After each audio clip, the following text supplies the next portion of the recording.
در روند سقوطی با نیروی خلقت از طریق آگاهی و انرژی کالبد فیزیکی را خلق کردیم و در تجلی قرار گرفتیم. با قرار گرفتن در تجلی خصوصیات اجدادمان که به شکل ژنتیکی در ما نهفته است را به فراموشی سپردیم. زیر سلطه خصوصیاتی که خداوندگاران منطقه البروج از طریق ماه تولد و مرگ بر ما تحمیل کردند رفتیم. برای بیرون آمدن از چنین اسارتی باید بر مرکز تولید انرژی خلقت متمرکز باشیم تا با کشف و بیدار کردن انرژی نهفته خلقت که از طریق اجداد هیپوبوریانی ما به شکل ژن‌ها در ما وجود دارد برج جدیدی خلق کنیم و راه عروج در پیش گیریم. کسانی که راه صعود که راه عموم مردم می باشد را انتخاب می کنند و با ایجاد تغییرات ذهنی ضمیر خود را روشن کرده اند، به انسان متفکری که به عوض جسم و تجلی به منشأ، مقصد و مقصودش می اندیشد مبدل می گردند.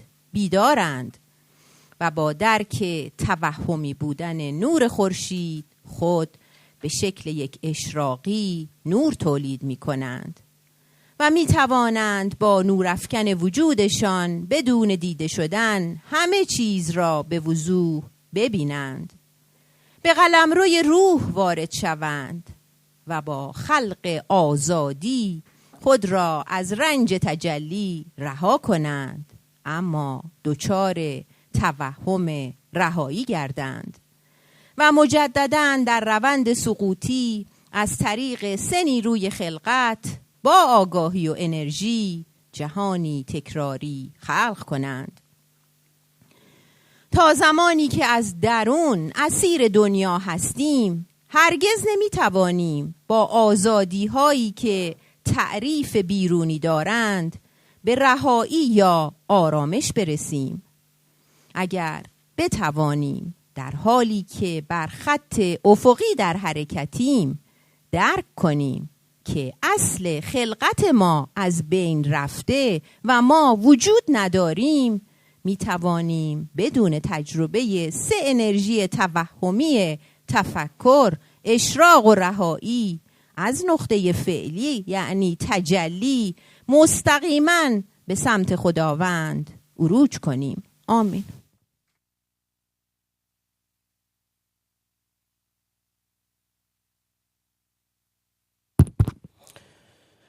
خدمت شما عرض کنم که کلاس امروز رو چون برخی از دوستان خیلی عجله میکنن، هی میگن تجربه چی شد، تجربه چی میشه، چجوری تجربه کنیم، هنوز هیچی واقعا نمیدونیم، تجربه کردن یه خورده اشکال داره. ولی شانسی که آوردیم، من تقریبا چند سال بود دنبال این مجموعه بودم که اینا رو میگن وسایل به اصطلاح شخصی. اینا وسایل شخصی هن. اینا مال یه راهبایی بودن که مردن، وارث نداشتن و بالاخره به دست ما رسیده.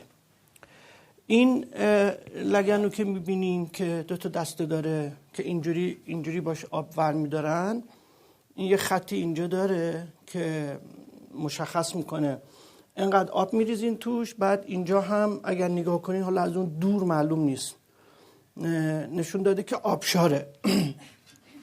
حالا بعداً با آزمایشی که بعداً انجام میدیم، میگم حالا عجله باز نکنید، دستتو که اینجوری میکنی این آب موسیقی میزنه و میپره بالا، که البته اصواتش رو بعداً براتون میگم که مثلا چه معنایی میده، این صوت چه معنایی میده.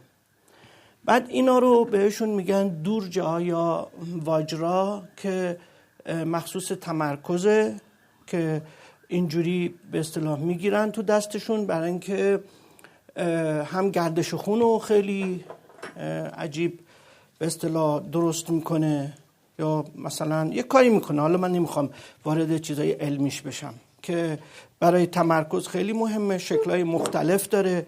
هر به اصطلاح شاگردی میره طراحی خودش رو انجام میده، که اینم میبینید که این یه زنگ مخصوص مال دورجاست که صداش یه میبینید دیگه یه انعکاس خیلی قدرتمندی داره. اینم برای در واقع تمرکز بالاتره، خیلی خیلی قویه این تمرکزش وقتی که تو دستتون میگیرین. خب اون لگنم که کوچیک‌تره، هیچ چیزی نداره، فقط مربوط به اصواته. میبینید این کاسه های مخصوص هم اندازه هاشون فرق میکنه دیگه.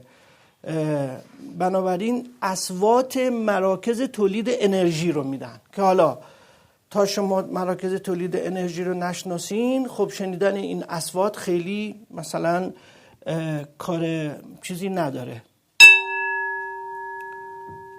این صوت چهارمه، همون صوتی که ما توش هستیم، و میبینین که خیلی با اون فرق میکرد. اون کاسه های برنجی اونا مال به اصطلاح تعلیمه، ولی اینا برای تمرینه و به اصطلاح خاصیت های به خصوصی داره که من اینا رو به شما یاد میدم. حالا عکسایی هم گرفتم از درمانه، که البته ما تو بخش درمان اصلا استفاده نمی کنیم، ولی درمان کالبد فیزیکی از طریق حوزه های انرژی. بنابراین این صداش میاد تو حوزه انرژی، بعد اون متخصصش طوری اینو به کار میبره که اون انسداد رو کاملا برطرف میکنه. خیلی از دردهای موضعی مثل میگرن و مثل گرفتگی مایچه و اینا رو خیلی سریع میشه با این انجام داد. بعد صدای به خصوصی که این داره، حالا هر کدومشون البته برای خودشون، وقتی رسیدم اصوات رو براتون بگم اونا رو امتحان میکنیم. ببینین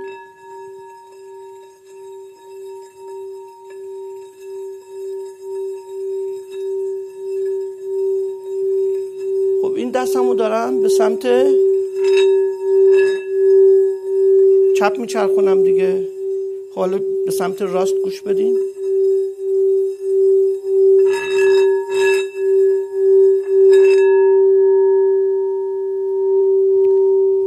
این وقتی به سمت چپ میچرخونین، حالا بعداً گوشت بیشتر تمرین میکنه، صدای کاملا انبساطی میده، یعنی تو کاملا ارتعاشاتت منبسط میشه. وقتی سمت راست میچرخونی ارتعاشاتت کاملا منقبض میشه، که اون حالا بعداً باید خیلی تمرین کنی تا قشنگ ببینی که این چجوری کار میکنه. خب ما برای اینکه برخی از شاگردها خیلی عجله میکنن و میان و یه گوشی میدن، میبینن جلسه اول دوم سوم، حالا ترم اولم که شهریه اجباریه دیگه، میگن حالا شهریه‌مون دادیم بشینیم ببینیم چیه. خب یه مش کلیات گفته میشه، مخصوصا هم برای کسایی که زود برن دیگه به کارهای دیگه شون برسن. اما قبلا از ترم چهارم به بعد شاگردان وارد مفاهیم اصلی میشن، از ترم چهارم. اما حالا چون درس شما که حالا توی درس امروز هم براتون میگم مربوط به مرکز خورشیدیه، در نتیجه ما مجبور شدیم که زودتر وارد مسائل اصلی بشیم. درست؟ بنابراین اگر یک کمی سخت بود عجله نکنید، من به شما یاد میدم. 15 ساله که اینجا نشستم دیگه، خودم دارم تبدیل به یه مجسمه میشم، نمیخواد مجسمه منو بسازن.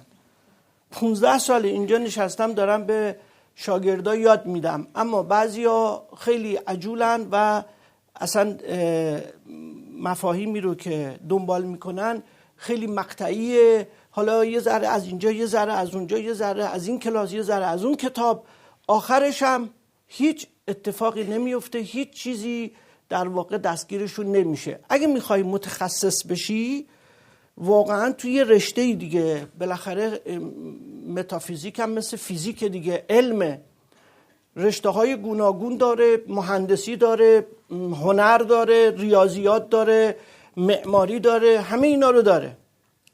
اگر بخوای توی یه رشته متخصص بشی باید از کلاس اول بیای بالا دیگه. نمیشه که همین الان فوری تو تبدیل بشی به یک سازنده جهانهای موازی. میشه همچین چیزی؟ اصلا تو نمیدونی جهان موازی چیه. حالا یه ذره تو تلویزیون شنیدی یکی اومده گفته آقا اون مثلا جهان موازی که اون یارو گفته در امریکا و فلان، حالا بریم تو قرآن ببینیم چیه. من قیاس میکنن. میگم دیگه آدم ها یه ذره از این ور میشنون یه ذره از اون ور، بعدم نمیدونن چی به چیه.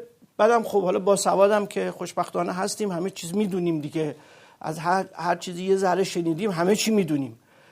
اما در اینجا اونی که میخواد واقعا یه متخصص بشه باید وقت بذاره، به سالم فکر نکنه، نه به ساعت، نه به روز، نه به هفته، نه به ماه، نه به سال. اینکه چند ساله دارم میام، اگر تو توانستی دقیقاً متوجه باشی که حالا دیگه متخصص متافیزیک هستی، هر چند سال 1000 سالم طول کشیده دیگه مهم نیست که، درست؟ اما اگه متخصص نشی یه دقیقه هم یه دقیقه است، از کیست رفته. یه دقیقه میگم ما حیف نیست تو 1.5 ساعت بیای بشینی اینجا تو این گرما، تو این هوای آلوده، یه نفرم هی داد و بیداد بکنه و یه مش کلمات بگه بره تو هم بری. خب که چی؟ به چه کارت میاد آخه؟ اگه تصمیم داری واقعا بدانی که این چه بساطیه، این چه ماجراییه، باید خودت رو بندازی توی اقیانوس. و بعضیا میگن کسی که خودشو میندازه تو اقیانوس خیس میشه. انتظار نداشته باش بری تو اقیانوس و خیس نشی. همین مجموعه رو که میبینید شما اینجا سالها دنبالش بودیم. شما فکر میکنید که مثلا چند تومن میگفتن، ما میگفتیم نه 100 میلیون، 200 میلیون، 500 میلیون، چقدر میگفتن ما میگفتیم نه نداریم دیگه ولش کن، نه پولمونو میخوایم بریم یه ماشین بخریم. بنابراین اینا برای ما خیلی گرانبهاست، خیلی. همین 14 تا کتاب رو به ما دادن 500,000 تومان. 14 تا کتابه که اگه به تو بدنش 2000 تومان هم نمیخریش. چی آقا کتاب به درد چی میخوره؟ الان اینترنتی شده.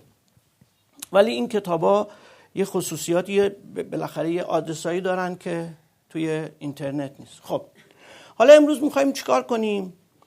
امروز اول باید من دوباره مرکز تولید انرژی رو به شما یاد بدم، بگم اصلا این مرکز تولید انرژی که داره انرژی تولید میکنه که به غلط بهش چاکرا میگن، چاکرا غلطه. اصلا چاکرا یعنی چی؟ چاکرا وجود نداره، یا چرخ یا نمیدونم چی. این مرکز تولید انرژی اصلا چی هست؟ این که تو میتوانی شارژش کنی، این که دشارژ میشود، این که تو مریض میشی، این که تو پیر میشی، چرا موهات سفید میشن، چرا چروک برمیداره صورتت، چرا آلزایمر میگیره آدم، چرا؟ این چراها علتش تو مراکز تولید انرژی. خب فوری میگی که اگر تو بلدی چرا خودت مثلا. وقتی شما مراکز تولید انرژی رو بشناسی متوجه میشی این دنیا یک گذرگاه توهمیه. به نقطه‌ای میرسی که دیگه دلت میخواد خیلی زود تموم بشه. دیگه چروکای صورتتو نمیشماری، دیگه نمیگی موام سفید شد، دیگه نمیگی پیر شدم، دیگه به سرعت در انتظار اینی که بری، چون میدونی کجا داری میری. توجه میکنید؟ بنابراین من هرگز نمیام از این نیرو استفاده کنم که جوان بشم، که نیرو به دست بیارم، که حالا برم شهوت رانی و خیلی اولیه نیروهای از این قرص مرسایی که درست کردن و از این کارهایی که میکنن. خب یعنی چی اصلا؟ حتما دنیا باید یه ارزشی داشته باشه که آدما اینجوری براش له له بزنن دیگه. درست؟ قبول داری دیگه این استدلال؟ حتما این دنیا یه چیزی داره که آدما اینقدر دوندگی میکنن براش. اما اون یه چیزه برای بعضیا به پایان میرسه، تموم شد، هیچی نداره این دنیا برای بعضیا. نه اینکه بری راهب بشی و زاهد بشی و نمیدونم بری تو کوها و اینا، نه، همین زندگی رو اتفاقا ماهرانه انجام میدی. رنجهات رو میفهمی، دردهات رو میفهمی، بازیایی که باهات شده تا حالا رو میفهمی. بنابراین تو یه مهارت پیدا میکنی، تو در زندگی یه مهارت پیدا میکنی، نه اینکه الکی خوش باشی بعدش هم نمیدونم بدبختی بکشی. اتفاقا بعضی از همکاران خانم هستن دیگه، مثلا یه روز میبینی خوشحالن، آواز میخونن زیر زبونشون، حالا که نباید خانم آواز بخونن که اشکال داره، ولی مثلا زیر زبونشون آواز میخونن. بعد مردا هم که گوش میدن که نباید گوش بدن، گوششون کرش الهی، میگن که ما تکلیفمون با خانما روشن نیست. میگیم چرا؟ میگن یه روزی پی ام اس ان، نمیتونی از کنارش رد چی، یه روزم آواز میخونه بازم نمیتونی از کنارش رد چی. هر دوتاش اشکال داره. علت واقعی این تغییر چیه؟ البته در مردا این خیلی نوسانش زیاده، ورشکست میشه حالش خرابه، یکی یه لبخند بهش میزنه حالش خوشه، نمیدونم، این مرده که تکلیفش روشنه. ولی میخوایم بگیم که این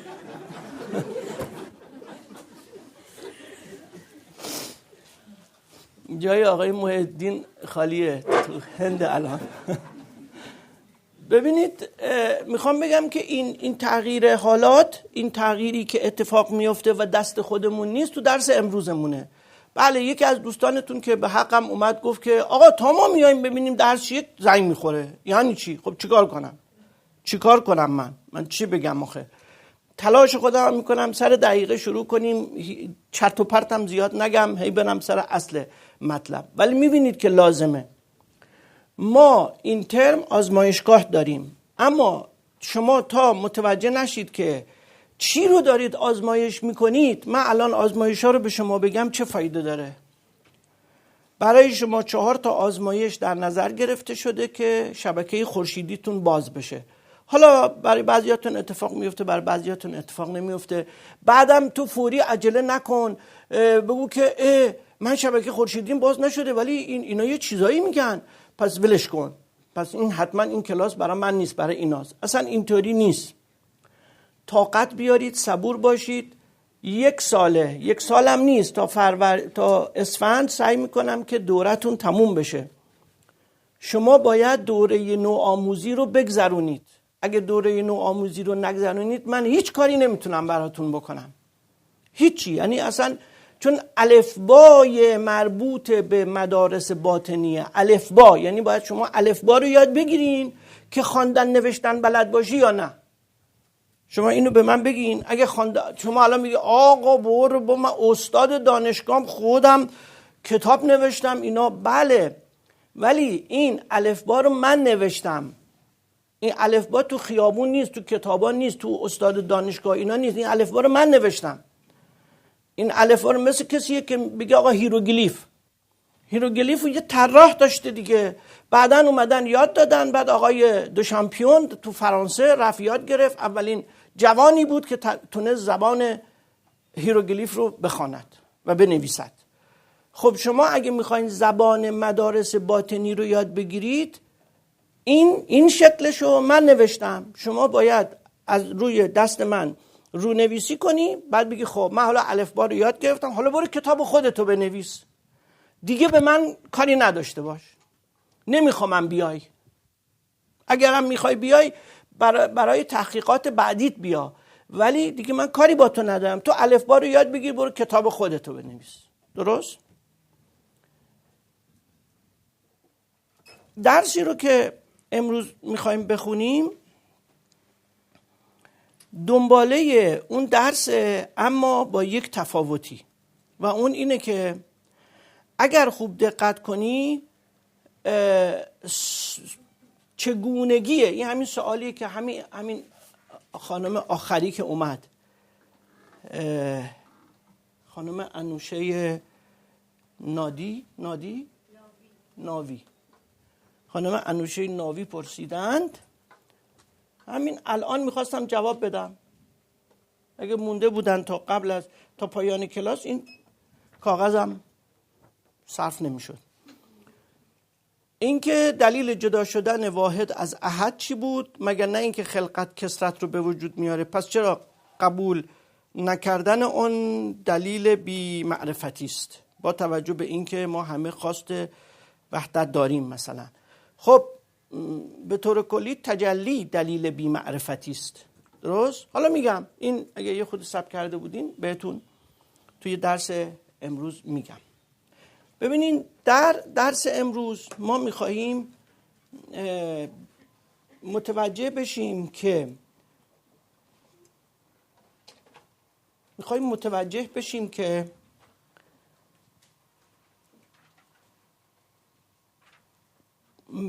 کالبد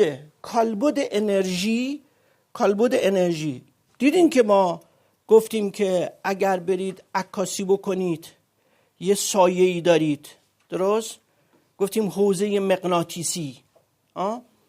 حوزه مغناطیسی نوعی انرژیه، اما حوزه مغناطیسی ما، این حوزه مغناطیسی که ما فکر میکنیم در زمان مرگ میریم توش یا الان خیلی عجیبه رنگای گوناگون داره، این در حقیقت حوزه یکی از مراکز تولید انرژیه.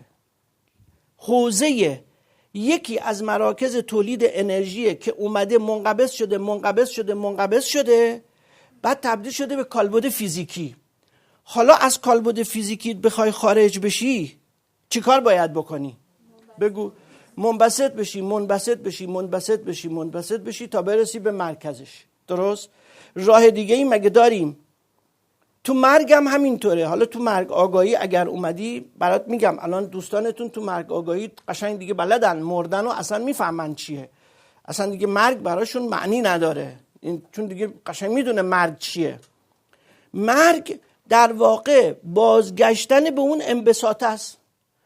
از نظر علمی هم با همین ارتعاشات هم برات ثابت میشه، با ارتعاش آب، با ارتعاش زنگ، با ارتعاش برات ثابت میشه که یه مرکز تولید انرژی منقبض شدی تو.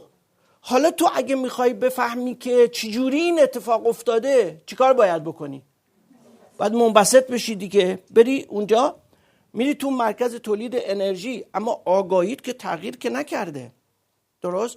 پس ما درس امروزمون اینه که چجوری ما برگردیم به این مرکز تولید انرژی. یادت باشه که علت اشتباهی که دوستان ما در طی این 40 سال اخیر توی ایران کردن ترجمه کلمات هندی بود به انگلیسی و از انگلیسی به فارسی.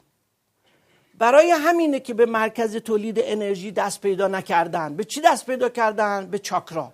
اصلا چاکرا یه تخیل یه فرقه، یه توده که خیلی قدیمی هن، که من میتونم مثلا تاریخچه‌شو بهتون بدم، بگم از کجا دچار چنین اشتباهی شدن. درست عین شکل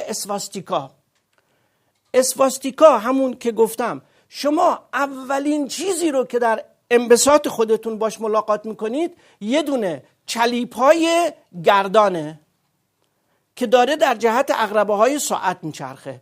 تو داری عکس عقربه های ساعت میری بیرون، ولی اون داره در جهت عقربه های ساعت میچرخه. وقتی در جهت عقربه های ساعت بچرخه انرژی را منقبض میکند. وقتی عکس عقربه های ساعت بچرخه انرژی را، پس تو باید معکوس بچرخی. خب حالا تو چجوری باید معکوس بچرخی؟ من باید به تو آموزش بدم دیگه. آقا تو معکوس بچرخ. بعد کلهشو میذاره زمین، پاهاشو میبره بالا، اسمشو میذاره یوگا. آقا معکوس چرخیدن اصلا درست، یوگا یه ورزش خیلی، من خیلی جون کندم. من خود حضرت پاتانجالی رو خیلی خوب میشناسم. راجا یوگا، هاتا یوگا، نمیدونم کارما یوگا، نمیدونم همه اینا، آگنی یوگا که یکی از درسای اصلی مونه. اما این یوگا اصلا ربطی به این ورزشه نداره. یوگا یعنی عصر و زمان، عصر آتشین، عصر راجاها، عصر نمیدونم چی، درست؟ پس یه اشتباهایی رخ داده. یعنی بعضی از دوستان ما که مطالعه دارن کتاب میخونن و متاسفانه ترجمه رو میخونن، من دارم به تو یاد میدم که خودت ارتباط برقرار کنی، نه ترجمه بخونی نه کتاب بخونی، خودت تجربه بکنی، خودت بری ببینی که اصلا چیزی به نام چاکرا وجود نداره. تو بیا اسمش یه چلا خانم و مارمولک، حالا تو یه اسم بهتری روش بذار، مارمولک نگو، ولی تو تجربه خواهی کرد و متوجه خواهی شد و بعدم میتونی بری کتاب بنویسی اسمشو هر چی دوست داری بذار. مراکز تولید انرژی یه ساختاری دارن، یه سازوکاری دارن که در سومین موقعیت خودشون شروع کردن به منقبض شدن. حالا درس امروزمون اینه، خیلی سریعم درس امروز رو بدم. البته باز فکر کردم قبل از درس بیام این شکل‌ها رو به شما نشون بدم که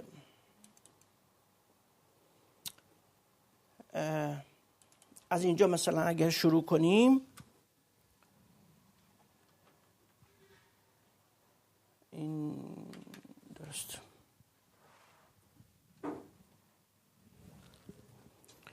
ببین اگر از اینجا شروع کنیم، اینو یکم من بزرگ کنم، اول اینو باید یاد بگیرین.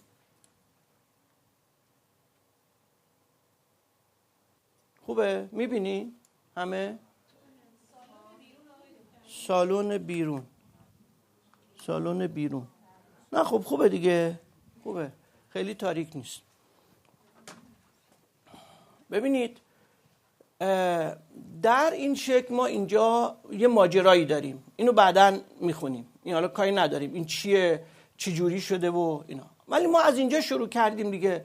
گفتیم که یه اتفاقی افتاده، یه نوری، حالا دقیقاً دیکتشو میگم یا انشاشو میگم، اومده سقوط کرده یا هبوط کرده. حالا سقوط و هبوطش هم بستگی داره، میدونی چطوریه دیگه.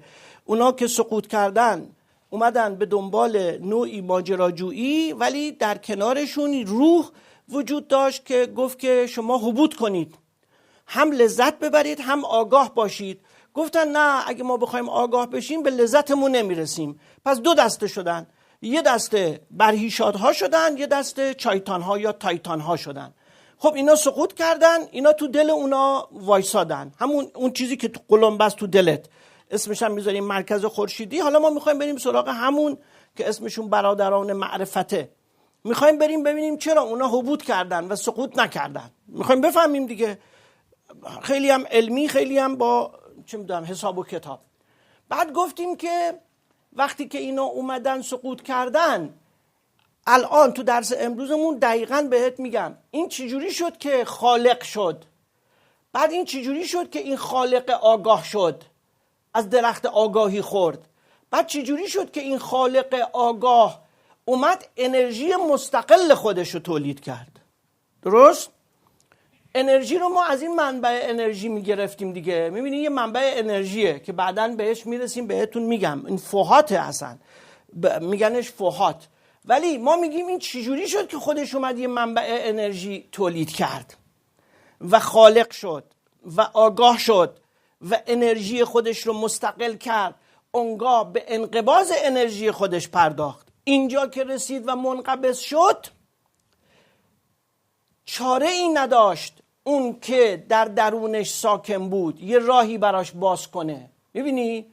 اصلا چاره ای نداشت، برای اینکه اگر تو از این راه بر نگردی حتی به اینجا برسی، یعنی به آزادی و رهایی برسی، دو راه داری، یا دوباره عین تایتان ها سقوط میکنی، یا اگر تازه در اینجا رسیده باشی به آگاهی عروج، خب تازه این همه راه رو برای چی اومدی؟ این همه راه رو برای چی اومدی؟ تو همه تجربه ها رو اینجا داشتی، چرا تکرارشون کردی؟ میبینی دیگه، امروز حالا اگه رسیدیم بهتون دقیقاً میگم، 1 برابر 7، 2 برابر 6، 3 برابر 5.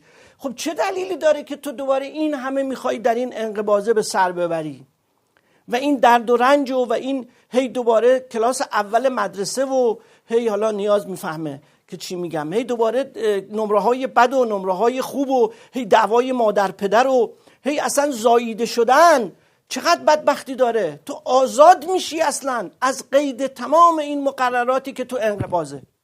درست؟ خب پس یه آموزشی لازم داریم که ما حالا حتی اگر که چون بعضیا اینجا یه پل آنتاکارانا میسازن برای نجات بشر، برای خدمتگزاری، برای نیروهایی که حالا موندن تو زمین یا توی سیارات یا تو بیگ بنگ میخوان برگردونن، از اینجا میرن بالا به اراده خودشون برمیگردن.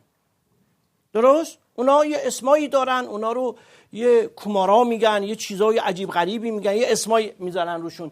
ولی انسان عادی اگه اینجا برسه هیچ راهی نداره که دوباره تو تجربه های انقباضی قرار بگیره. چاره ای نداره. چرا چاره ای نداره؟ تو بگو، تو چرا چاره ای نداره؟ چرا سقوط میکنه؟ میدونم چرا چاره ای نداره که بره. آگاهیشو نداره. آگاهیشو از کجا باید به دست می آورد؟ از اینجا. همین لحظه ای که تو الان هستی، همین لحظه ای که تو الان هستی لحظه آگاه شدن است.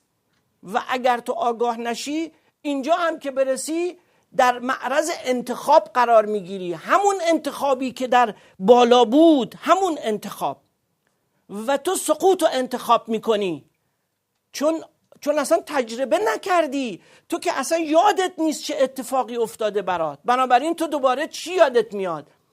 لذت بردن و تایتان ها و آتلانتیسیان ها و وای اون کندالونی و اون شهوت های عجیب و غریب و اینا تو ذهنتن.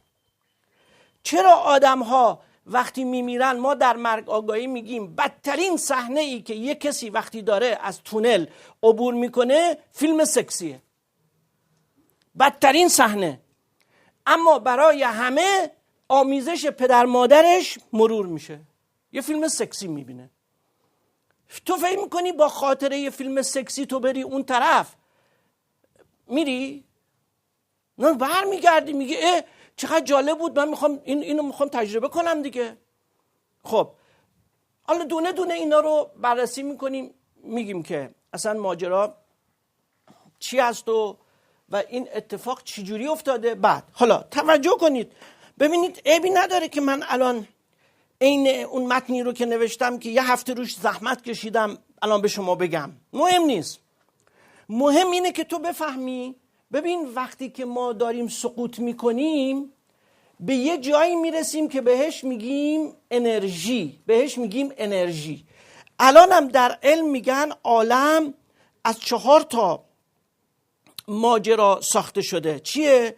اول انرژیه، بعد ماده است، بعد زمانه، بعد مکانه. درسته؟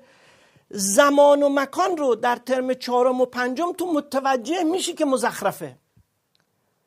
چرا؟ به خاطر اینکه در رؤیا شما میبینی که از دیوار میتونی رد بشی. پس کو این مکان مگه نباید طول و عرض و ارتفاع داشته باشه؟ تو در رؤیات نشده از دیوار رد شی، نشده از بالای کوه بپری. همین الان یکی تو آسانسور از دوستان میگفت ما هر شب خواب پرواز میبینیم. گفتیم آقا حالا صبر کن، زوده، نمیخواد بپری. یه دفعه میخوری به در و دیوار، ناک اوت میشی. چرا میپره؟ چطور ممکنه یه موجودی بپره؟ چون زمان و مکان توهمی هن. زمان و مکان اصلا توهمی هن. توهم مطلق تو ترم 4 یاد میگیری. بنابراین میمونه ماده و انرژی، 2 تا ماده و انرژی. خب مادهش که تویی، انرژیش کجاست؟ مرکز تولید انرژی، کالبد سومه. خب ببین ما برای اینکه اصلا بفهمیم کل این ساختار چیه باید بریم توی کالبد انرژیمون، باید بریم مراکز تولید انرژی رو تجربه کنیم. باید تجربه کنیم. اگه مراکز تولید انرژی رو تجربه نکنیم امکان نداره تو چیزی رو به نام منقبض شدن بفهمی اصلا که منبسط بشی. خب پس کل کارمون الان 3 جلسه آینده، 2 جلسه آینده و ترم 3 اینه که ما این کالبد رو کاملا کالبد شکافی کنیم، ببینیم که این چی میگه و اصل ماجراش چیه. حالا اگر ما اینو باز کنیم درست، این نقطه درست میشه نقطه وسط دیگه. تو اینو عمودیش کن. حالا نمیخوام نشونه بدم، عکسشو دارم ولی میخوام تو ذهنت این کارو بکن. ببین اینو اگه من اینجوری باز کنم این عمودی میشه دیگه، درست؟ این درست میشه نقطه مرکزیش، چون 3 تا پایین 3 تا بالا، درسته؟ اگر من اینو عمودی بذارم رو بدن تو، این میشه جایگاه آلت تناسلیت، این میشه در واقع جایگاه نافت، این میشه جایگاه مرکز خورشیدیت. پس ما میخوایم این مرکز خورشیدی رو بشناسیم، میخوایم این مرکز خورشیدی چیه. پس 2 تا اسم پیدا کرد: مرکز خورشیدی، مرکز تولید انرژی کل عالم.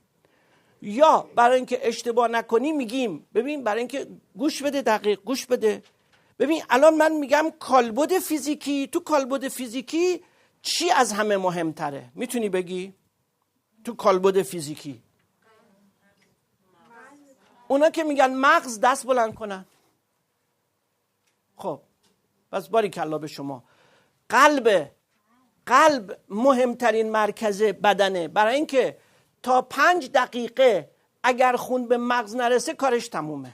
تا 5 دقیقه، اون 5 دقیقه هم نه اینکه خون نمیرسه، اکسیژن بافت ها مصرف میشن، یعنی باز خون میرسه، اما مثلا تصادف کرده دیگه پمپاژ نمیکنه، 4 دقیقه 3 دقیقه، بعضیا تو 5 دقیقه، ولی بعضیا تا 5 دقیقه هنوز مغزشون کار میکنه. خب ببین حالا اینجا میگیم چی؟ میگیم کالبد انرژی مهمترین مرکزش چیه؟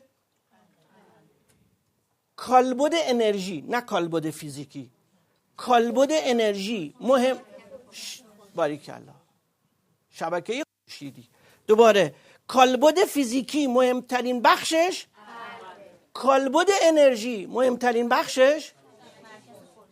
خب حالا برای اینکه بیشتر بشناسین، در کالبد فیزیکی قلب بالای پرده دیافراگمه، درست؟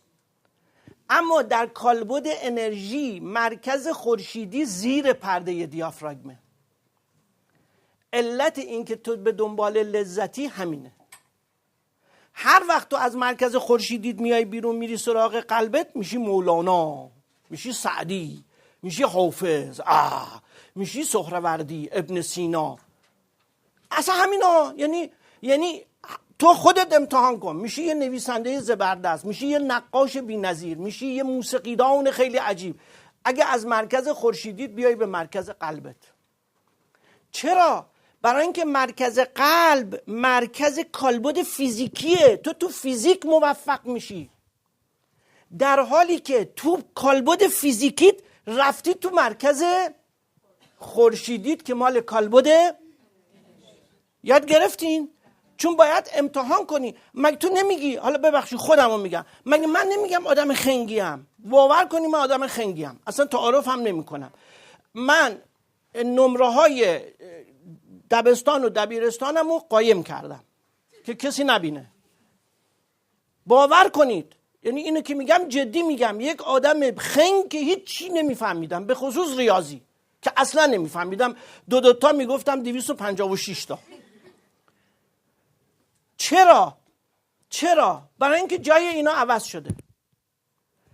اگه تو یاد بگیری مرکز خورشیدی رو تو کالبد انرژیت و مرکز قلبت تو کالبد فیزیکیت به کار ببری، اون وقت میبینی چه اتفاقی برات میفته. اون وقت میبینی چه اتفاقی میفته. این یه چیز ساده ایه، تو 6 ماه آینده هم اتفاق میفته. نمیگم تو 60 سال آینده که میگی برو بابا تو هم دلت خوشه، سرمون داره کلاه میذاره یارو. میگم تو 6 ماه آینده. خب ببین چرا این اتفاق افتاده، به چه دلیل تو مرکز انرژیت داری از قلبت استفاده میکنی، تو مرکز انرژیت عاشق میشی، بعد میای تو کالبد فیزیکیت از نیروی خورشیدیت استفاده میکنی. یعنی درست برعکس. اون زیر پرده دیافراگمه، اون مربوط به جهان پایینه. مگه نمیگم اگه اینو افقیش کنی. اینها بفرما، این یه عکس در واقع نگاتیو از این مراکزه. ببین الان این 1 2 3، ببین اینو من دارم میگم. اینو میبینی مرکز قلب تو چه نیرویی داره؟ میبینی چه نیرویی داره؟ ولی تو این نیرو رو آوردی اینجا، آوردی پایین پرده دیافراگمت برای اینکه لذت ببری، برای اینکه اگر دعا میخونی لذت ببری، اگه خدا رو ستایش میکنی لذت ببری، اگه کتاب مینویسی لذت ببری، اگر معروف بشی مشهور بشی لذت ببری. اصلا شما نگاه کن، هر کاری که میکنی مبناش لذته، علتش جابجایی این دوتا مرکزه. حالا تو باید یاد بگیری این دوتا مرکز رو جابجا کنی. اتفاقا اونا در جهت عکس عقربه های ساعت میچرخن، تو باید معکوسش کنی و معکوس کردن اون یک مهارت لازم داره. به این سادگی نیست که من الان به تو رازشو گفتم مثلا تو فکر کنی با چی، تو نمیتونی. فقط تنها راهی که پیدا کردن بدون آموزش و بدون معلم و بدون مدرسه نشستن بالای کوههای هیمالیا یا روی درختها یا توی غارا زندگی کردنه. هیچ راه دیگه ای وجود نداره. تازه اونا هم موفق نمیشن، ولی خب دیگه اونا منزوی هن دیگه، در یه انزوای عجیبی به سر میبرن. خب حالا بریم سراغ درسمون. همون گونه که در جلسه گذشته گفته شد، ما در سومین سقوط خود به خلقت، در سومین سقوط خودمون به خلقت یک کالبد تولید انرژی که دارای 7 مرکز تولید انرژی ساختیم. درست؟ اینو یاد گرفتیم تو ترم گذشته، یاد گرفتیم که مربوط به مربوط به نژادهامون بود، مربوط به هیپوبوریان، لموریان، آتلانتیسیان بود. درست؟ اونو دیگه یاد گرفتیم که نژادهای ما اومدن سقوط کردن به دلایلی که حالا اگه بیشتر هم خواستین کلاس مبانی و این چیزا، و به همین دلیل قادر هستیم تا خود را با موقعیت چهارم، موقعیت چهارم یعنی الان کالبد فیزیکی که به انرژی منقبض نیاز دارد. ببین چرا به انقباض نیاز دارد؟ این یه سواله، تو باید جواب بدی، تو باید بهش تعمق کنی. خب چرا من به انقباض نیاز دارم؟ چرا نمیشد با انبساط اینجا رو تجربه کرد؟ جوابشو بعداً من بهت میدم، ولی تو خودت بهش تعمق کن. ببین ما در موقعیت چهارم، رازش تو اینه، موقعیت چهارم، در موقعیت چهارم که به انرژی منقبض نیاز دارد منطبق سازیم و مرگ هم نوعی پایان دادن به این انطباق است. درست؟ یعنی مرگ باز ما منبسط میشیم، اما منبسطی که یه چیزی رو از دست داده، که حالا بعداً تو مرگ آگاهی بهت میگم. تو یه چیزی رو از دست میدی تو مرگ، برای همین میری تو برزخ، برای همین میری سرگردان میشی، برای همین نمیتونی از نطفه ازلی عبور کنی. خب اینو تو مرگ آگاهی یاد میگیریم. درسته؟ به این انطباق است که در مرگ آگاهی راجع به اون بیشتر خواهیم. کالبد انرژی چیه؟ درست؟ و چگونه عمل میکند؟ کالبد خلقت. حالا ببین خیلی سریع گفتم که وقتتون گرفته نشه. حالا ما چی رو داریم بررسی میکنیم؟ سومین کالبد از 7 کالبدمون رو. درست؟ اسمش چیه؟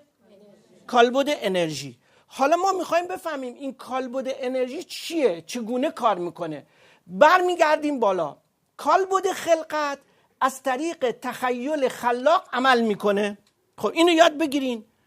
ببین کالبد خلقت یعنی هنوز هیچی نیست دیگه، هیچی وجود نداره، یه تخیلی وجود داره. این تخیل کجاست؟ ببینید این تخیل به هوشمندی خلاق آسمانی گفته میشه. یعنی در آسمان، در هوشمندی خلاق که دقیقاً میشه کدوم مرکز که تو هنوز الان نمیدونی، ما بهش میگیم مرکز، نمیدونم یادتون میاد یا نه، گفتیم خلقت، آگاهی، انرژی، بعدی تفکر گفتیم دیگه. تفکر یعنی چی؟ یعنی هوشمندی دیگه. درست؟ یعنی در آسمان سه تا نیرو وجود داشته که سومیش هوشمندی بوده. هوشمندی اومده تخیل کرده، خلقت به وجود اومده. پس تو در هوشمندی خلاق آسمانیت خلقت رو به وجود آوردی، خلق کردی خودت رو آوردی از اون خط عبور ممنوع انداختی پایین، سقوط کردی. درست؟ خب پس دوباره این خلقت رو یاد بگیر. ما میگیم که اول کالبد خلقت از طریق تخیل خلاق عمل میکنه، از طریق تخیل خلاق عمل میکنه دیگه. الان تو اگه بخوای این میزو بسازی که اسمت میشه نجار، تخیل میکنی دیگه، درخت رو میبینی تو ذهن خودت، تفکرت میزنی، درستش میکنی، میگی میز. بعد ما به جای این که بگیم نجار میگیم میز. درست؟ پس این میشه تخیل خلاق. حالا محققین اگه میخوان بدونن ما 5 تا نیرو داریم که یکیش تخیله که ابن عربی بهش میگه نیروهای خمسه یا 5 نیرو. یکیش تخیل خلاق. اون 4 تاش چیه؟ تو فروزندگی و تو درسای اشراقی یادش میگیریم. پس تخیل خلاق که عمل میکنه که ما از اونجا شروع میکنیم درسمون رو، میگیم خب قبلش چی بوده؟ میگیم یه هوشمند خلاق آسمانی بوده که این هوشمندی همون احد به واحد به اضافه واحد دیگه. درست؟ که اینو یاد گرفتیم، یعنی سومین عدد از 1. درست؟ گفتیم به خدا که نمیتونیم برسیم، خدا یه چیزی ازش جدا شده به نام واحد. واحد خودش رو واحد کرده، جمعش که بکنی ضرورت به وجود اومده یا تجلی به وجود اومده که ماهیم. درست؟ پس خلقت چی شد؟ خلقت شد هوشمندی تخیل خلاق آسمان. خب بعد من خلق شدم دیگه، من الان در خلقت خودمم. من آگاهی دارم؟ ندارم دیگه. آگاهی من مربوط به آسمانه، بنابراین من آگاهی ندارم. یه مثالی استادا میزنن، میگن اگر تو با رفیقت، مثلا نیاز با دوستش پریسا، از دارن با هم بحث میکنن راجع به همین تخیل خلاق و میزنن به هم دیگه و داد و فریاد، از کنار لونه مورچه ها عبور میکنن. بعد مثلا نیاز که شیطون تره به پریسا بگه که پریسا وایسا ما اول به مورچه ها یاد بدیم بعد بریم با هم بخونیم. میشه؟ بگه ما بریم تخیل خلاق و اول به مورچه ها یاد بدیم بعد بریم خودمون یاد بگیریم. استادا میگن که شما چگونه میتوانید به مورچه ها ریاضیات یاد بدید؟ هوشمندی خلاق آسمانی نمیتونه آگاهیشو به تو یاد بده، بنابراین تو فاقد آگاهی هستی. حالا بعداً باز تو درسای دیگه میفهمی که این آگاهی پس چجوری در تو اومد شکل گرفت. ورود آیی ها بود و از این ماجرا کاری بهش نداریم. پس اینو دیگه قبول داریم دیگه، خلقت رو فهمیدیم. پس من از هوشمندی خلاق آسمانی اومدم، خلق شدم، خلق کردم، اما چی ندارم؟ آگاهی ندارم. خب و کالبد آگاهی از طریق اراده هوشمندی به سقوط و هبوط خود ادامه میدهد. خب ما در مورد هوشمندی گفتیم 2 تای دیگه هم داره دیگه، این سومی بود. اونا چی بودن؟ اونا عشق و معرفت بودن و اراده. حالا وقتی من خلق میشم پس اراده آگاهی هوشمندی آسمان تو من هست اما فعال نشده. درسته؟ فعال کلیدشو نزدن. خب من الان اومدم خودم رو خلق کردم، آگاهی کیهانیم توی من وجود داره اما من دارم سقوط میکنم. وقتی دارم سقوط میکنم خلقت رو دارم، آگاهی رو هم دارم. به چی احتیاج دارم؟ به انرژی. خب من در حال سقوط خودم تبدیل به انرژی میشم. درست؟ بنابراین کالبد انرژی از طریق منطبق ساختن خود با اون 2 کالبد خالق و آگاه میشه. پس انرژی من هم آگاه میشه هم خالق میشه. خب بلافاصله چی کار میکنه؟ بلافاصله کالبد فیزیکی رو خلق میکنه. بلافاصله اون انقباضه چرا به وجود میاد؟ من نمیدونم، باید بریم کالبد انرژی رو بخونیم. چه اتفاقی تو کالبد انرژیت افتاده؟ چرا تو یهو اومدی تو این دنیای وانفسا، این دنیایی که همش گناه و جنایت و خونریزی و قتل و غارت و ایناست؟ چرا اومدی؟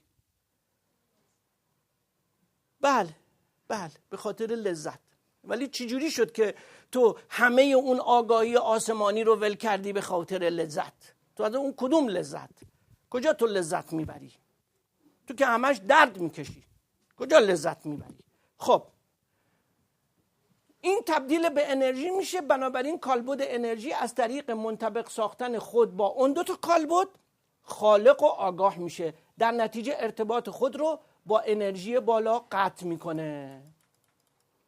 حالا اصل ماجرامون اینجاست، یعنی درسی رو که ما باید یاد بگیریم حالا خیلی مشکله. چرا؟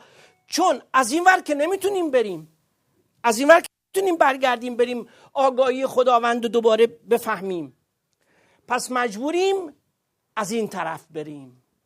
یعنی در کالبد فیزیکی حالا باید بریم بالا، معنوی بشیم، متعالی بشیم، تعالی پیدا کنیم، حرفای گنده گنده بزنیم، از مارمولک به شتر برسیم، از شتر به نمیدونم چی برسیم، تا تازه بفهمیم که ماجرا شده. اما حالا اینجا یه راهی وجود داره، که این بدبختی رو نکشیم. البته نه به طور کامل، زیرا نمیتواند. در درس فروزندگی با اون خواهیم پرداخت که این که ما این به اصطلاح آگاهی الهی رو چرا از دست دادیم اونجا بشمن. خب حالا در حالی که به نظر میرسد ما انسان‌ها در این مرحله توانستیم چنین انطباقی رو انجام بدهیم، زیرا برای هر خلقت خود آگاهانه میتوانیم انرژی لازم رو فراهم کنیم. این خیلی نکته مهمیه. اون دوستانی که دارن کار میکنن توجه کنن. ما میتوانیم به دلیل آگاهی که داریم برای هر خلقتی که میکنیم یک انرژی مخصوص بذاریم. از جمله شما میبینید که برای خلقت خود آگاهانه میتوانیم انرژی لازم رو فهم. مثلا پس از مرگ ما از طریق کالبد انرژی خود به حیات بدون جسم فیزیکی ادامه میدیم. درست؟ اینجاست که تو مرگ آگاهی ما میفهمیم مرگی وجود نداره، چون آگاهی من وجود داره، خلقتم وجود داره، آگاهیم وجود داره، انرژیم وجود داره، جسم فیزیکیمو فقط از جسم مرگو گذاشتم، کالبد مرگو میذارم، که اونجا میفهمیم کالبد مرگ خصوصیاتی داره. کالبد مرگو اینجا تمرین میکنیم، میسازیم. ما در تمرین خلق شکل فکری کالبد مرگمون رو میسازیم هممون، و دقیقاً میفهمیم چه ساعتی میمیریم، با چه حادثه‌ای میمیریم، چه جوری میمیریم. بنابراین قادریم که کالبد مرگمون رو خلق کنیم، چون خالقیم، آگاهیم، انرژیشو داریم، تجربهش هم داریم. تجربهشو کجا داریم؟ نخیر. نخیر.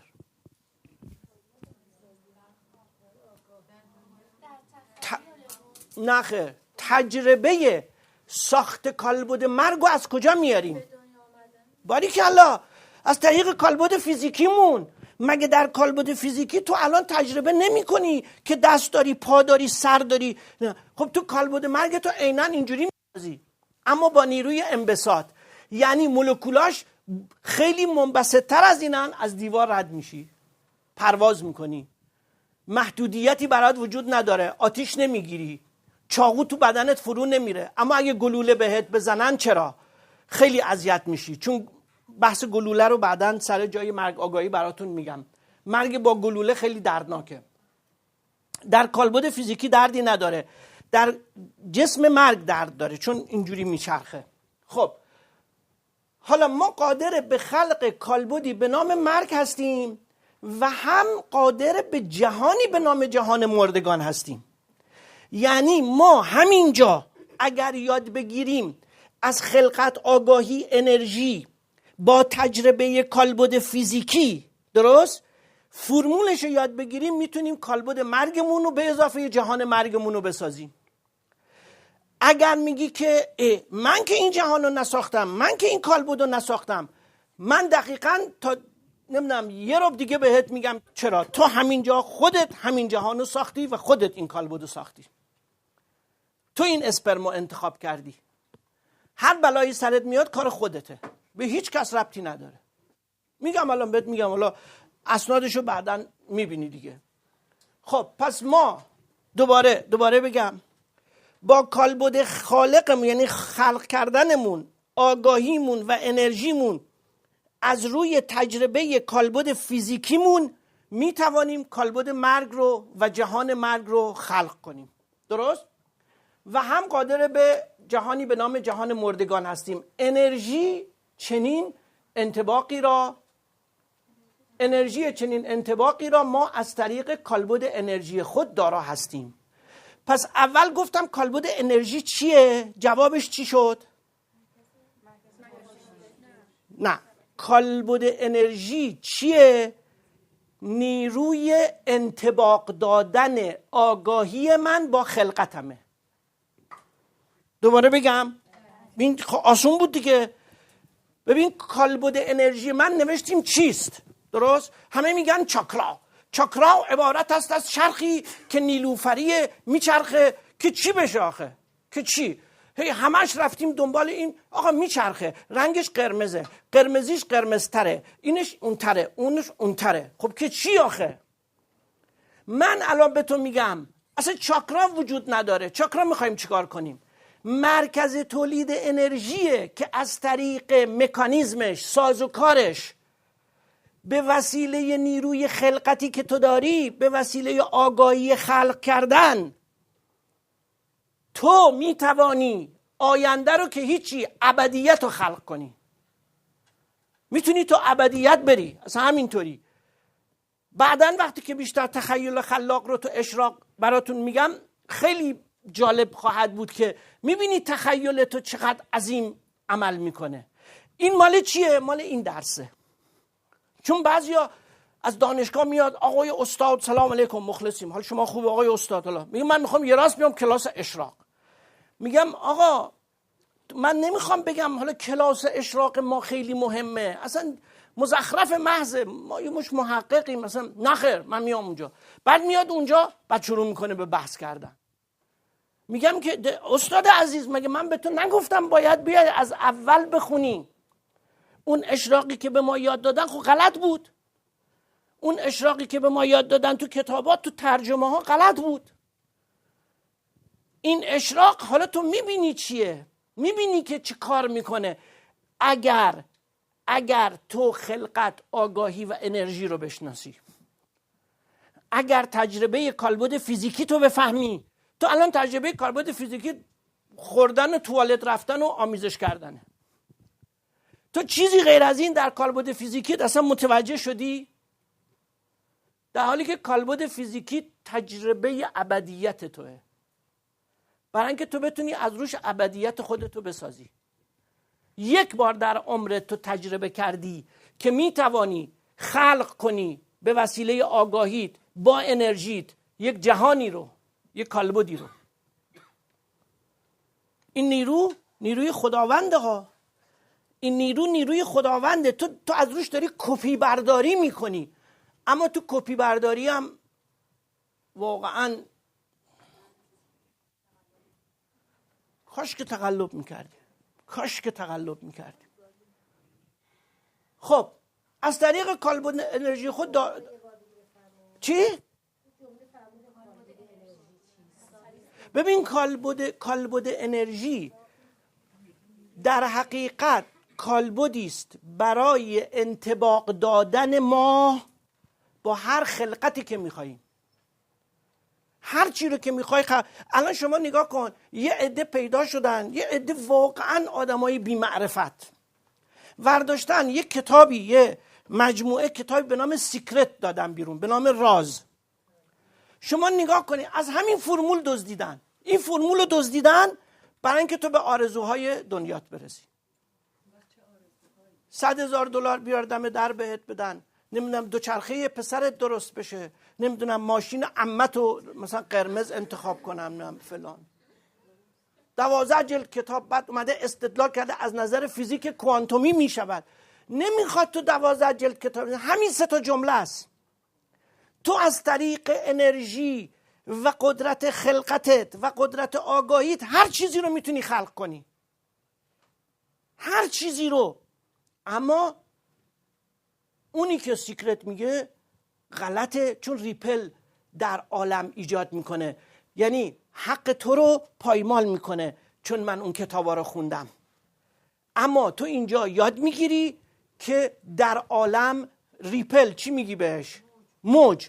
تو در عالم موج ایجاد نکنی. اما توی اون سیکرت واقعا یه مش استاد بی معرفت موج ایجاد کردن توی دنیا. موجی که تو نتیجهش تو کشتارا میبینی. این موجی که الان در دنیا به وجود من زیر سر سیکرت بود. همین موجی که میبینی همه جای دنیا دارن همدیگه رو میزنن و میکشن و به جای اینکه در قرن گذشته همه مینشستن تو سالونا با هم بحث میکردن، حالا همه ریختن تو خیابونا همدیگه رو کتک میزنن. این زیر سر ایجاد موجه. البته فکر نکنید که نظام کیهانی حاکم نیستا، حاکمه. بعداً میبینی که چجوری حاکمه، ولی اجازه میده که تو فعالیت کنی و گند بزنی. اجازه میده. جلوتو نمیگیره که گند بزنی، جلوتو نمیگیره، گند بزن هر چقدر دلت میخواد. کالبد انرژی معناش میشه انطباق در اون چیزی که میخوای خلق بکنی اگر آگاهانه باشه. درست؟ تجربهش در کالبد فیزیکیه. در کالبد فیزیکی ما دقیقاً این سیستم رو تجربه کردیم اومدیم. خب حالا ما از طریق کالبد انرژی خود بنابراین اگر بخوایم کالبد چهارم خود را، کالبد چهارم خود چیه؟ کالبد چهارم خود را، کالبد چهارممون چیه؟ فیزیک، همین تجلی. تو تجلی رو بگی بهتره، ولی بگو فیزیک، بگو همین عالم فیزیکی، همین آدم فیزیکی. کالبد تجربه تضادها رو باید بشناسیم. یعنی چی؟ یعنی ببین اینو قشنگ دقت کن، چون یه بار میگم نکته مهمیه ولی جزو کلیدهای ماست. هر قفلی رو میتونی باش باز کنی تو این مسیر. خلقت، آگاهی، انرژی، تجلی. نیروی انرژی ما برای انطباق با متجلی شدن، نیروی انرژی ما برای متجلی شدن به تجربه تضاد رو کرد. چرا به تجربه؟ ببینم یکی میتونه پاش قشنگ به من بگه چرا خلقت، آگاهی، انرژی وقتی به تجلی میرسه دچار تضاد میشه و اساساً انرژی خودش رو منطبق میکنه با تضاد، با روز و شب، عشق و نفرت، خدا و شیطان، خوب و بد، یین و یانگ، بالا و پایین. چرا؟ نه، حرکت هنوز ما حرکت رو بلد نیستیم. حرکت این میشه تضاد. نه میگم دلیلش چیه؟ چی؟ به خاطر اینکه نمیدونیم ما چرا تعادل نداریم. نه، ما داریم میخوایم بفهمیم که چرا این اتفاق افتاد. اون خانم یه چیزی داره میگه، بگی.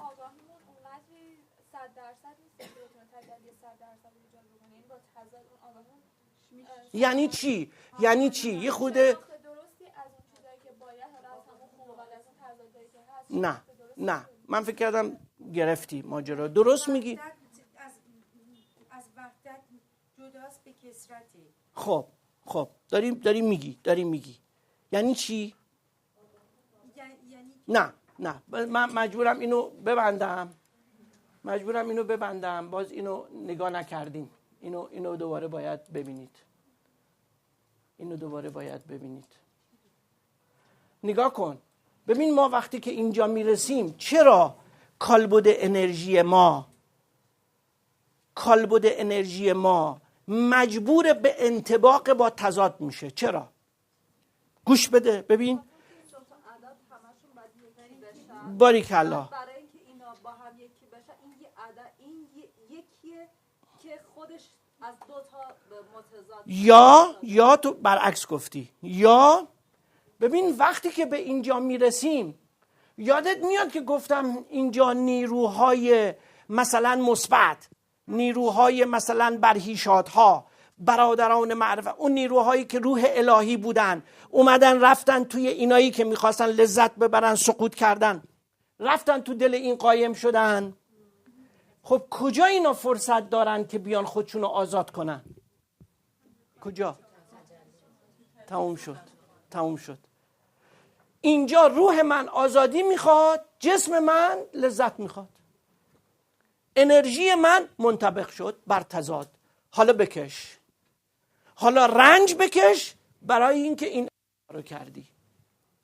چون رنج حاصل جنگ بین خدا و شیطان، واقعا جنگ بین نور و تاریکی، جنگ بین خوب و بده. رنجش میرسه به تو برای اینکه تو ناشیانه عمل کردی. تو نباید اینجا میرسیدی، اگرم میرسیدی باید یک لحظه بیشتر نمی بود. اگرچه وقتی که مردیم تصور میکنیم یک لحظه بود، اما تکرارش میکنیم. اون تکرارش ناجوره. اون درسی رو که تو داری یاد میگیری اینه که اینو تکرار نکن. تو اگر موضوع تضاد رو بفهمی اون وقت این دنیا رو تکرار نمی کنی، وگرنه این دنیا تا ابدالآباد تو مغز تکرار میشه دیگه.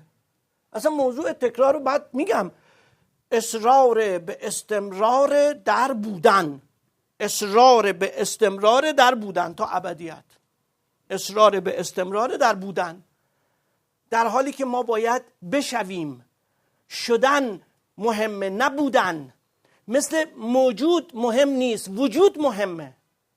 اما اینجا خب جنگ بین این دوتا، حالا یکی میخواد مستقیم بره خودشو برسونه، یکی اونو میگیره نگر میداره.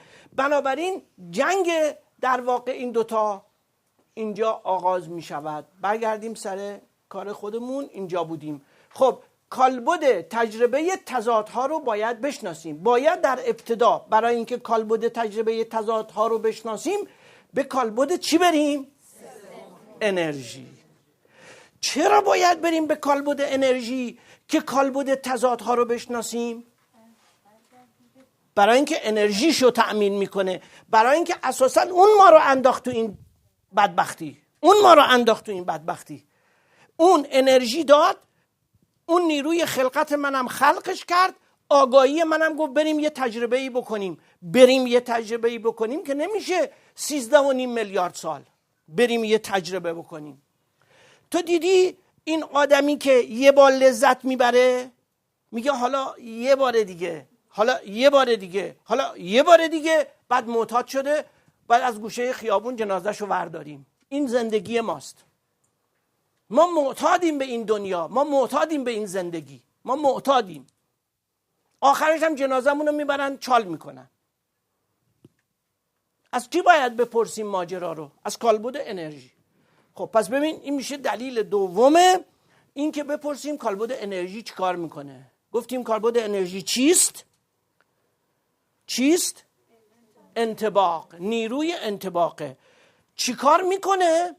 حالا یاد میگیریم که چی کار میکنه. این نیروی انطباق چی کار میکنه؟ خب کالبد انرژی برویم و پس از شناخت سازوکار ماهرانه و آگاهانه کالبد جسمانی خود، اونگاه به عدم قدرت اراده. خب حالا اولین چیزی که باید ما متوجه بشیم اینه که چه چیزی رو از دست دادیم. حالا چه اشکالی داره؟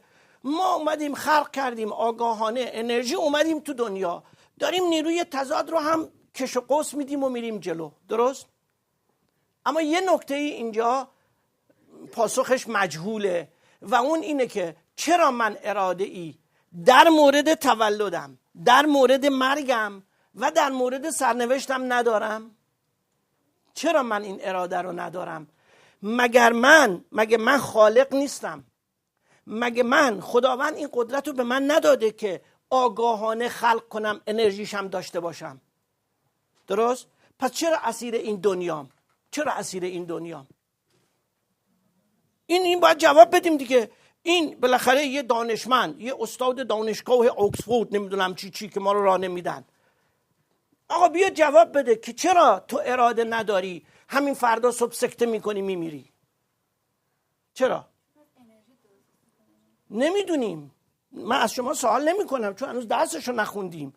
میخوام بگم مهمترین سوالی که باید پاسخ داده بشود حالا اینه که پس از شناخت سازوکار خلق ماهرانه و آگاهانه کالبد جسمانی خود، اینو که قبول داری، اینو که قبول داری ما ماهرانه ساختیمش، اینو که قبول داری کالبد فیزیکی خیلی خیلی پیچیده و عجیبه، اینو که قبول داری.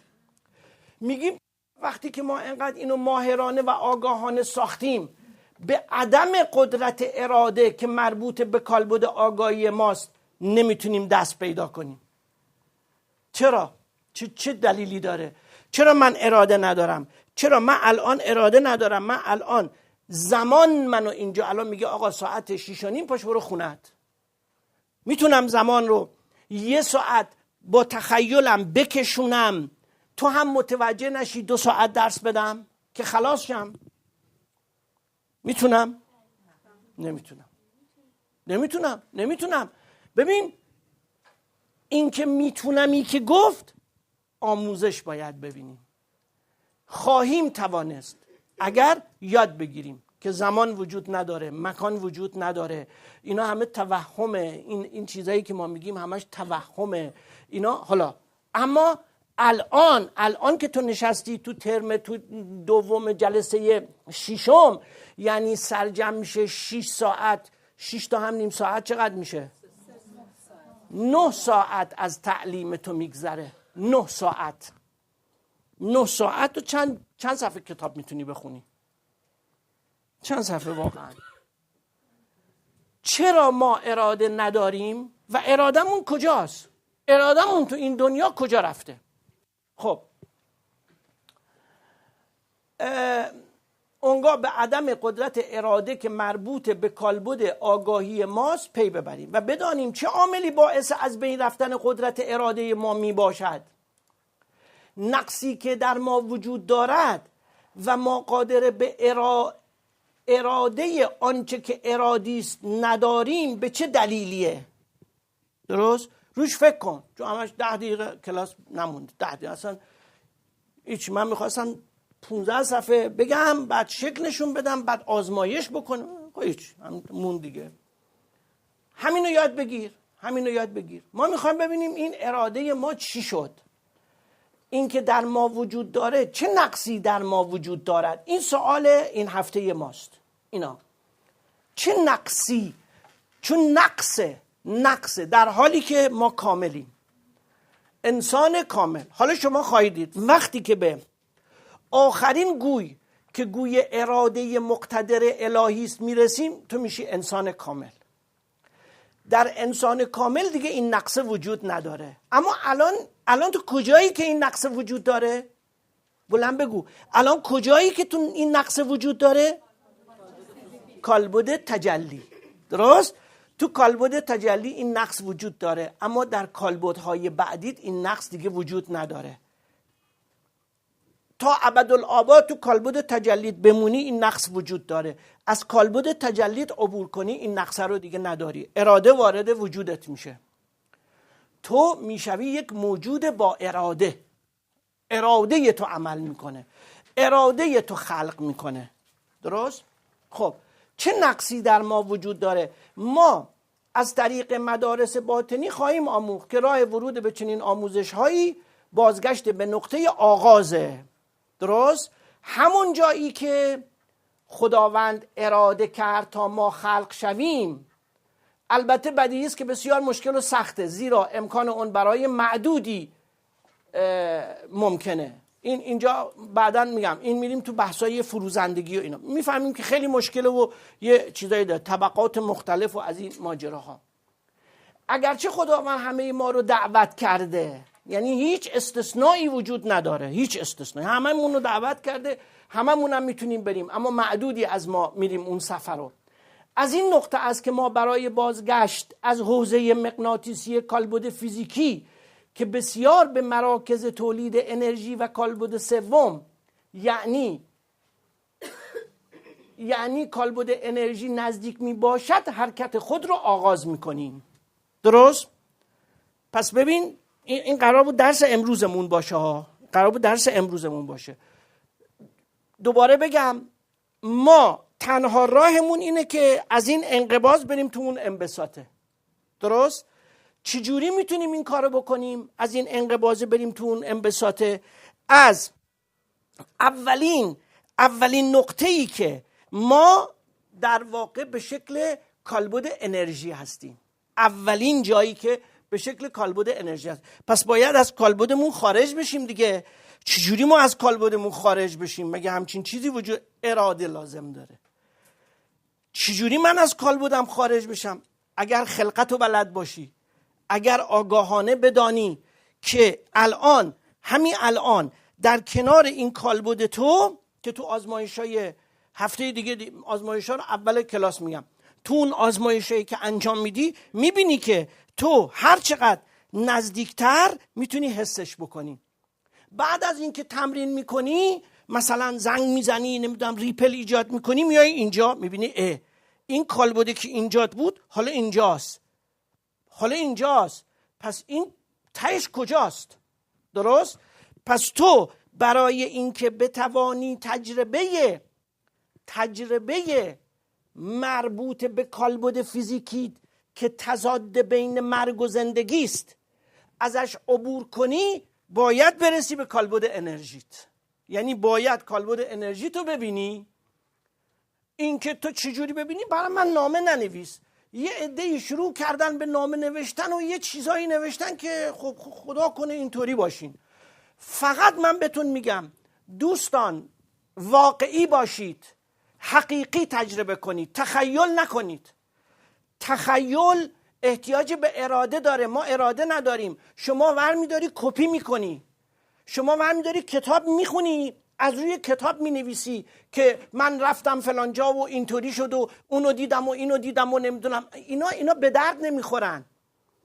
اگر هم تازه دارید انجام میدی، مال تو نیست، مال کتابایی هستند که خوندی یا تعریفایی که برات کردن، حرفایی که برات زدن.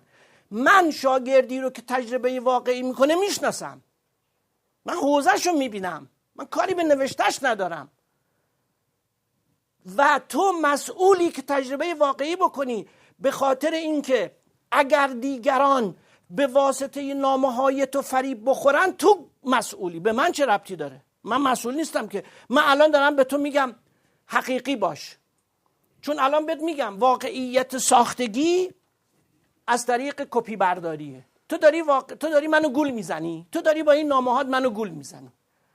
تجربه هایی رو که داری مینویسی واقعی نیستن.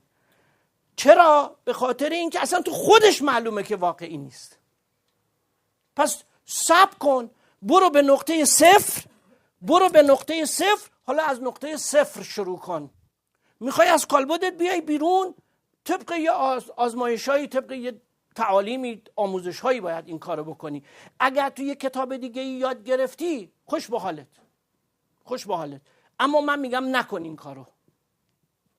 برای چنین حرکتی احتیاجی به تخصص‌های گوناگون می باشد، از جمله مراجعه به متخصصین ادیان، کتاب‌های آسمانی که من اصلا درش هیچ تخصصی ندارم، از من سوال نکنید. بابا من اصلا تخصص کتاب ادیان آسمانی ندارم. یه سوالایی از من میپرسید که واقعا باید برید از متخصصش بپرسید. تو این مملکت هم که واقعا نزدیکین شما، این همه کتابخونه، این همه استاد. من متخصص متافیزیکم، سوال متافیزیکی بپرس. این تخصصهای گوناگون داره. ادیان، کتب آسمانی، استفاده از آنچه که به ما کمک میکند تا گیر افتادن خود را و یا از دست دادن اراده. اینو من میگم. این که به اون دوستان میگم شما این چیزایی رو که مینویسید تجربه نکردید، به این دلیل میگم. اراده خلق آگاهانه تجربه تضاد را بیاموزیم. این کارو باید بکنیم. اگر تونستیم، خب مدارس باطنی نیز یکی از راههای این تحقیقه. پس اینجا هم اون مدرسه ای نیست که تو فکر میکنید پایان راهه. نه، این هم یکی از راههاییه که مثلا تو همین الان اگه از این مدرسه بری یه مدرسه دیگه، ممکنه خیلی با سرعت بیشتری هم این راه رو بری. خوش به حالت. اصلا من نمیگم که اینجا 100% فقط اینجاست که اینو. نه، اینجا یه مدرسه تحقیقاتیه در مورد چه میدونم همین مسائلی که گفته میشه. و اما مدارس باطنی یکی از راههای این تحقیق و ما از 3 مکتب سینایی و اشراقی و صدرایی، این بخش صدراییش هم باز من تخصص ندارم، چون بعضیا سوال میکنن به خصوص راجع به وجود و موجود و تناسخ و اینا از من سوال میکنن، من جواب نمیدم، برای اینکه من فقط در بخش سهروردی الان دارم به شما درس میدم. تمرکز مدرسه ما در اینجاست که بخش صدرایی پیچیده است و محققان سخت کوش میخواد. برای رسیدن به مراکز تولید انرژی در کالبد انرژی ما نیازمند به آزمایش هایی هستیم، درست؟ که متاسفانه الان زنگ میخوره، چون اینجا من یه آزمایش رو میتونستم براتون انجام بدم. ما نیازمند به آزمایش هایی هستیم که برخی از اونها در مدارس آموزش داده میشود 100%، و برخی از اونها، حالا من اینو از شما میخوام، چون تمام این آزمایش هایی رو که به شما میگم شاگردای قبلی انجام دادن.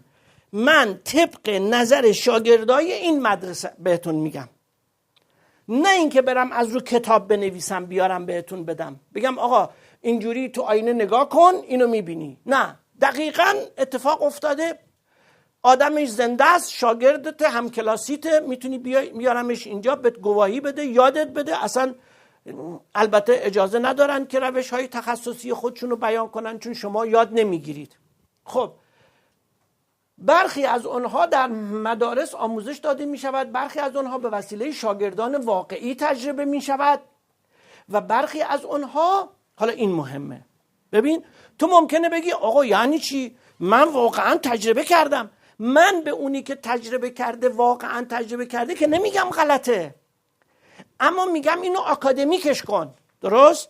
یعنی بگو که از نظر علمی، از نظر تقسیم بندی چنین اتفاقی افتاده. اما تو یهو میای میگی که آقا من در خواب دیدم که پریدم. خب در خواب دیدم که پریدم همه میتونن بگن، کار سختی نیست، کار پیچیده‌ای نیست. چجوری تو به اینجا رسیدی که تو تونستی تو خواب بپری؟ اونم مثلا یه مسافتی رو از اینجا تا کوههای هیمالیا بپری. آخه این یه چیزی داره، یه قاعده‌ای داره، یه قانونی داره، مگه میشه همینطوری؟ خب پس اینو گوش بده. 3 تا راه وجود داره، 3 تا راه. یک این که اینجا آموزش میدیم بر مبنای مدارس باطنی که گفتم اصلش هم مال سهروردیه. به ابن سینا میگفتن مشائی، به سهروردی میگفتن اشراقی. مشائی هم یه ماجراهایی داره، اشراقی هم یه ماجراهایی داره، صدرایی هم یه ماجراهایی، اما ما درست وسطیم. ما نه مشائی هستیم نه صدرایی، ما اشراقی هستیم. چرا هم اشراقی هستیم و قشنگ تو درس‌ها یاد میگیریم. اصلا اصل ماجرای آفاقی و انفسی رو یاد میگیریم، جهان آفاقی و جهان انفسی. خب حالا اینجا چی میگیم که یا مدرسه آموزش میده، درست، یا برخی از شاگردان واقعی تجربه میکنند، درست. بعد از اینکه من درس دادم به شما، بعضی از شاگردان واقعی تجربه میکنید میارید اینجا ثابت میکنید.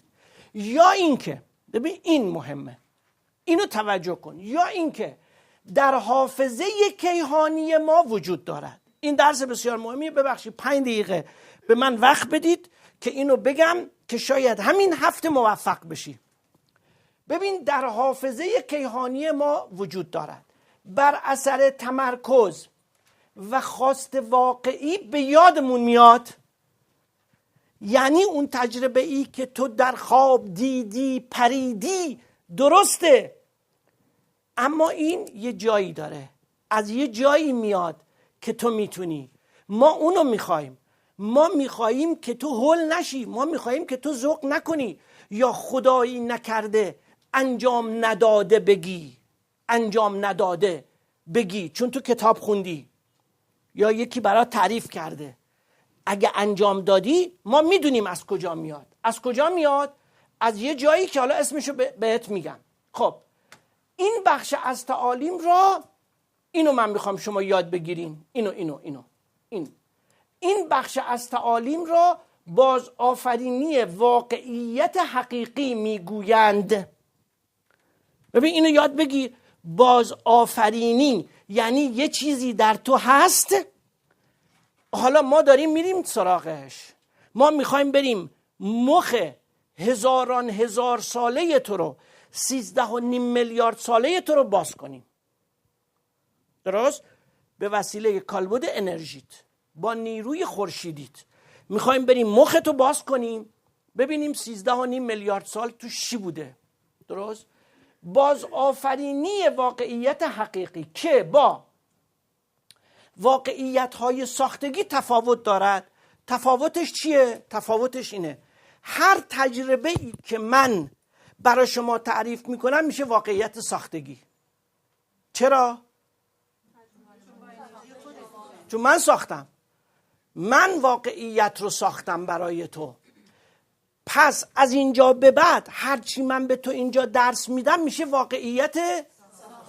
ما احتیاج به یک واقعیت حقیقی داریم. واقعیت حقیقی دیگه چیه؟ برای آن کسی که تجربه میکند واقعیت حقیقی میشه. واقعیت من برای من حقیقیه، برای تو ساختگیه، چون من ساختمش برای تو.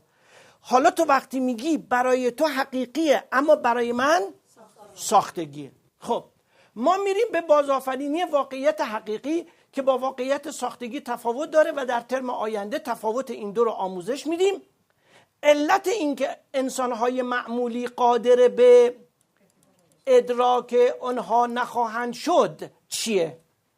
تفاوت در تمرکز بر الگوهای ژنتیکی فیزیکی اژف. علت این که تو یاد میگیری اما خواهرت یاد نمیگیره، پدرت، مادرت، برادرت، شوهرت، زنت اینا یاد نمیگیرن. علتش اینه که اونها متمرکز بر اژفن اما تو یاد میگیری که متمرکز بر الگوهای ژنتیکی کیهانی بشی. خب الان الگوی ژنتیکی کیهانی رو کی میتونه برام تعریف کنه؟ ژنتیکی کیهانی، الگوی ژنتیکی کیهان رو کجا بگو؟ خب باریکالله. ولی کجا گفتم که این الگو ژنتیکی کیهانیه؟ کجا گفتم؟ هوشمندی خلاق کیهان، یادت میاد؟ گفتم هوشمندی خلاق کیهان خلق کرد و تو خلقت را آموختی. اینهاش میگن الگوی ژنتیکی کیهانی. اون الان در ما وجود داره. الگوی ژنتیک کیهانی در من وجود داره، همونطوری که الگوی بابا و ننم توی من وجود داره. اما الگوی ژنتیک کیهانی تو کدوم کالبد من وجود داره؟ باریکالله، یاد گرفتی. الگوی ژنتیک کیهانی من تو کالبد انرژیمه، چون اونه که منو منطبق میکنه با فیزیک، با متافیزیک، با این جهان، با جهان مرگ، با جهان مافوق، با جهان هر کجا که میخوای بری. فقط کالبد انرژیمه. درست؟ تمرکز بر الگوهای ژنتیک فیزیکی، درست؟ اژف اجازه نمیده که تو واقعیت‌های حقیقی داشته باشی. اجازه نمیده. همش ساختگیه. اگر تو بری به اژک، الگوی ژنتیک کیهان، واقعیت‌هایی رو که میسازی تجربه میکنی، واقعیت‌های حقیقی خواهی داشت. اون وقتی که بهت میگم ببین این دنیا چه کلاهی سرمون گذاشت، ببین این دنیا کجاش لذت داره. به نیاز 14 ساله میگم، 13 ساله به این میگم، چون این دیگه خیلی باید خوب به سن من برسه، دیگه خیلی خوب باید اینو بفهمه، دیگه با تمام وجودش خواهد فهمید، چون الان تجربه میکنه. خب الگوی ژنتیک فیزیکی اژف و اژک برابر با آکاس یا آکاشاست. در زبان باطنی است و جایی به نام آکاشیک وجود داره که اسناد مربوط به گذشته ما در اون نگهداری و محافظت میشه. در درس‌های آینده برای دوره شما یعنی نوآموزان گنبد آفتاب نیلی سفر به آکاشیک رو خواهیم داشت. آمین. خدا حافظ شما باشد.